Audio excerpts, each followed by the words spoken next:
તો હા હું પણ એને જોઈ લઈશ એવું થતું હતું. એ થોડું ઓછું થઈ ગયું કે હવે એ નહીં વિચારવું પડે કે કેમ એને ભાંડીએ એટલે ગાળો ભાંડી એવું થયા કરે છે હવે. એટલે આ ચેન્જીસ આવી મારામાં એ દેખાય છે. એને હું દીપકાજી છોડીશ નહીં એવું પહેલા થતું. એને છોડીશ ને મને જ એનું વર્તન આવું કર્યું. દીપકાજી વાત કરશે. દીપકાજી વાંચો. સચ્ચિદાનંદ આપણને ગાળો ભાંડે નુકસાન કરે મારે તોય પણ દોષ ના દેખાય ત્યારે સંસાર છૂટે, નહીં તો સંસાર છૂટે નહીં. સંસારમાં રહેવા માટે એક નિયમ છે, ટીટ ફોર ટેટ, એટલે જેવા સાથે તેવા. અને એવી રીતે કરે તો તમને એમ એટલે જગતમાં એવી જ લૌકિક સમજણ માન્યતા અને લોકો એવી રીતે જ જીવે છે. પણ એનું આઉટકમ શું, રિઝલ્ટ શું, તો કે તમને આવ્યું, વિતરાગોએ શોધી કાઢ્યું કે આમ કરવાથી સંસારને ધક્કો પહોંચે છે અને ગાડી ચાલતી રહી છે. તો કે હવે એનો ઉપાય શું કરવો, તો કે એને શોધી કાઢો કે આ આવ્યું કેમ, ટીટ આવ્યું કેમ, તો પછી ટેટનો સવાલ આવે નહીં. પહેલાં તો મારા ઉપર આવ્યું જ કેમ. એટલે એ લોકોએ શોધે કાઢ્યું કે પૂર્વ જે પ્રયોગ થયેલો અજ્ઞાનતાથી કારણ સ્વરૂપે તેનું આ કાર્ય સ્વરૂપ પરિણામ આવ્યું.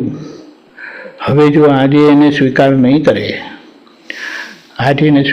કરે, એને કોઈ પણ રીતે એને રિટેલિએટ કરે, ટેટ એટલે કે પાછું આપીએ, તો શું થાય, તો કે પાછું નવું કારણ સર્જાઈ જાય છે જેની આપણને ખબર પડતી નથી.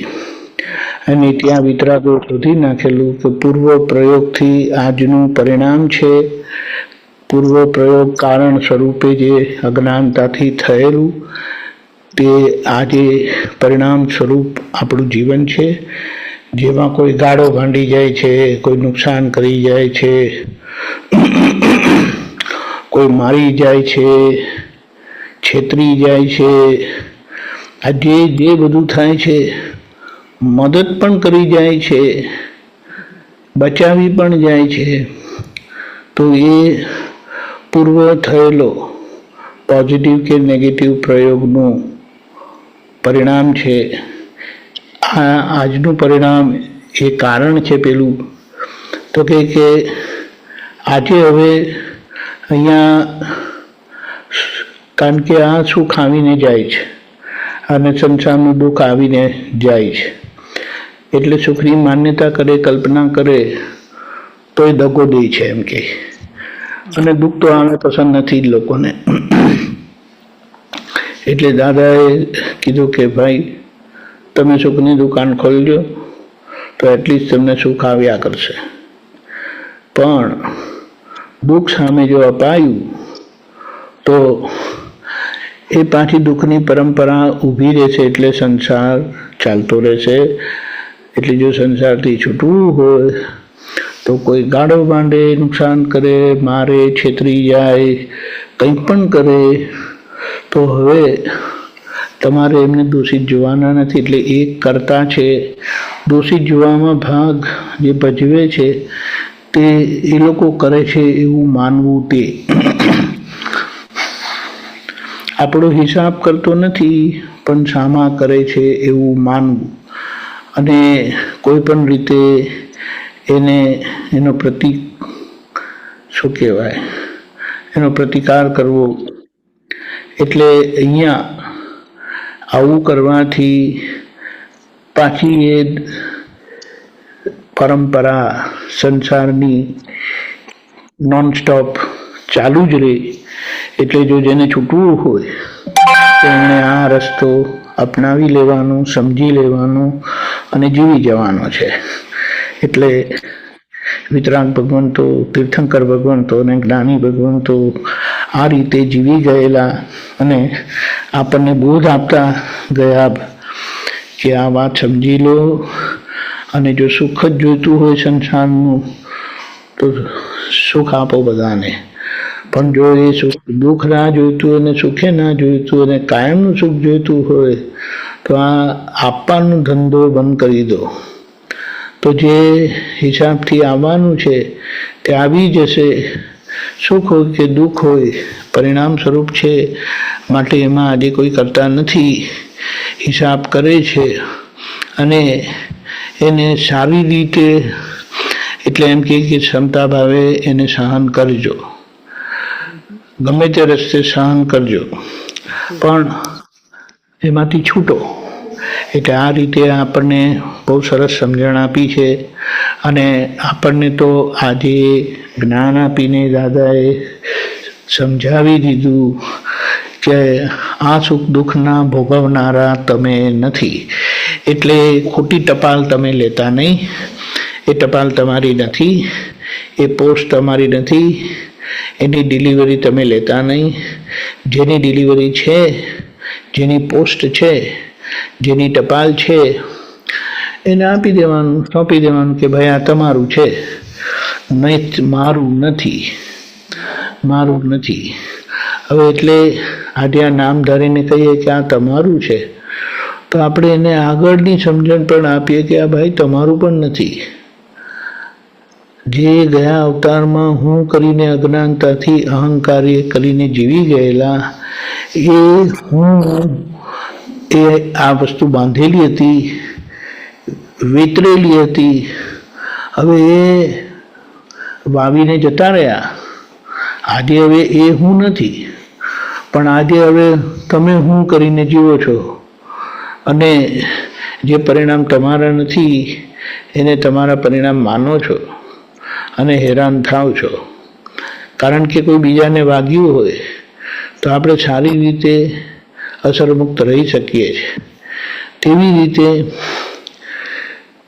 સામાન્ય વાગ્યું હોય તો અસર જેને થાય છે કે આપણે જાણીએ છીએ, સમજીએ છીએ કે તે હું નથી, તે મારું નથી, તો કંઈક અહીંયા પણ તમારે એવી રીતે જ કરવાનું છે.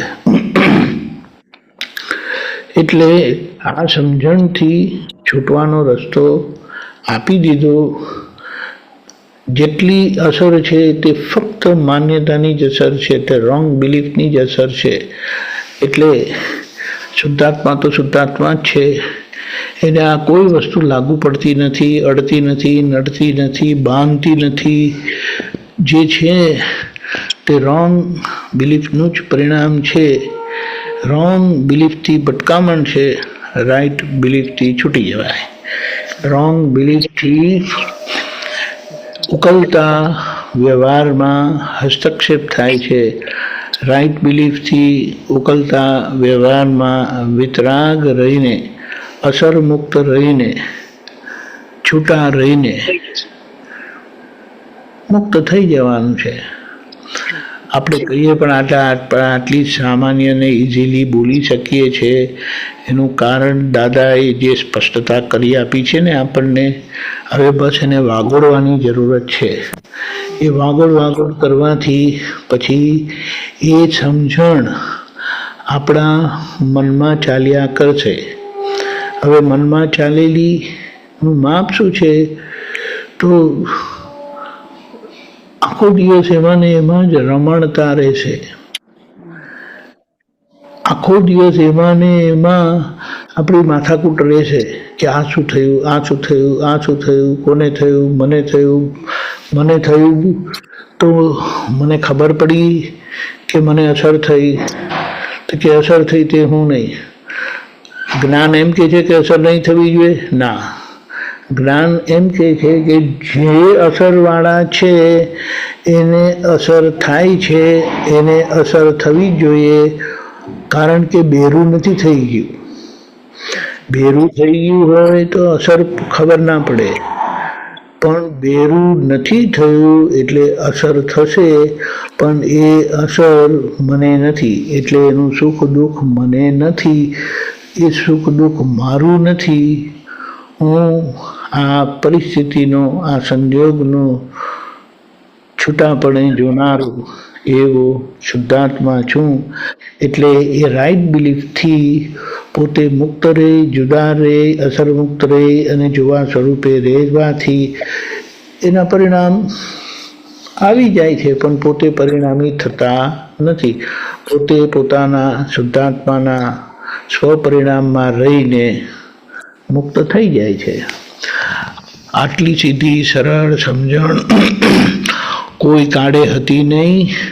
એટલા બધા શાસ્ત્રો વાંચો, પણ અનુભવીનું એક વચન તમામ શાસ્ત્રનો સાર આપી દઈશ, કારણ કે એમને શાસ્ત્રમાં આપેલી સમજણ સમજી લીધી છે, એ સમજણે જીવી રહ્યા છે. માટે અનુભવીનું એક સાદું સીધું વચન આપણને એ આખા શાસ્ત્રના સાર રૂપે આપણને જીવતા કરી નાખે છે. હવે નહીં તો છે ને માથામાં રહી, અને આ હૃદય સ્પર્શી થઈને આપણે એને એ સમજણને જીવી જાણીએ છીએ, અને એ જીવવામાં પણ એમની કૃપા જ કામ કરે છે. એટલે આઉટ ઓફ ધ વે જઈને એમણે આ વસ્તુ આપણને આપી છે, અને એ સમજણથી આપણે રહેતા આપણે એમના જેવા થઈ જઈએ. જય સચ્ચિદાનંદ. જય સચ્ચિદાનંદ. જય સચ્ચિદાનંદ પ્રોફેસર. અનમ્યુટ કરો. અનમ્યુટ.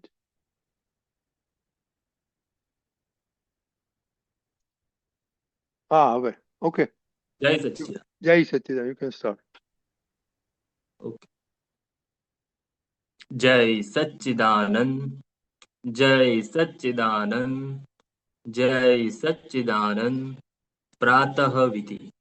શ્રી સિમંદર સ્વામીને નમસ્કાર, નમસ્કાર, નમસ્કાર. શ્રી સિમંદર સ્વામીને નમસ્કાર, નમસ્કાર, નમસ્કાર. શ્રી સિમંદર સ્વામીને નમસ્કાર, નમસ્કાર, નમસ્કાર. શ્રી સિમંદર સ્વામીને નમસ્કાર, નમસ્કાર, નમસ્કાર. શ્રી સિમંદર સ્વામીને નમસ્કાર, નમસ્કાર, નમસ્કાર. વાત્સલ્ય મૂર્તિ દાદા ભગવાનને નમસ્કાર, નમસ્કાર, નમસ્કાર. વાત્સલ્ય મૂર્તિ દાદા ભગવાનને નમસ્કાર, નમસ્કાર,